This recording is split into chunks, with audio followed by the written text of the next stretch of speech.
सोलापूरकरांची तब्बल 60 वर्षांची प्रतीक्षा संपत मुख्यमंत्री देवेंद्र फडणवीस यांच्या नेतृत्वाखालील मंत्रिमंडळानं मंगळवारी सोलापूरकरांना शासकीय अभियांत्रिकी महाविद्यालयाची भेट दिली।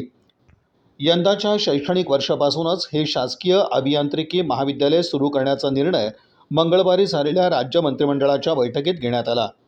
शासनाच्या या निर्णयामुळे आमदार देवेंद्र कोठे यांच्या पाठपुराव्याला यश आलं आहे।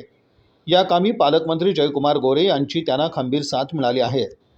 राज्याचे उच्च व तंत्रशिक्षण मंत्री चंद्रकांत पाटील सोलापूरचे पालकमंत्री असताना आमदार देवेंद्र कोठे यांनी त्यांच्याकडे सोलापूरला शासकीय अभियांत्रिकी महाविद्यालय सुरू करण्याची मागणी केली होती। यावर मंत्री चंद्रकांत पाटील यांनी आमदार देवेंद्र कोठे यांच्या माध्यमातून सोलापूरकरांना अभियांत्रिकी महाविद्यालय सुरू करण्याचा शब्द दिला होता, परंतु काही तांत्रिक कारणामुळे हा विषय रखडलेला होता।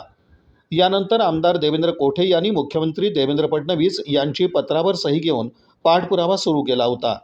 तसंच उच्च व तंत्रशिक्षण मंत्री चंद्रकांत पाटील यांची भेट घेऊन याबाबतची मागणी लावून धरली होती।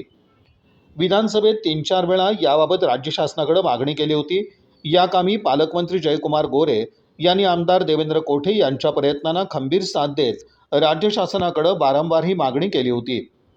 मार्च महिन्यात झालेल्या अधिवेशनात मुख्यमंत्री देवेंद्र फडणवीस यांनी सोलापूरला शासकीय अभियांत्रिकी महाविद्यालय सुरू करण्याबाबत निवेदन केल्यानंतर प्रशासकीय पातळीवरील हालचाली वेगाने झाल्या आणि मंगळवारी याबाबतचा मंत्रिमंडळ निर्णय झाला।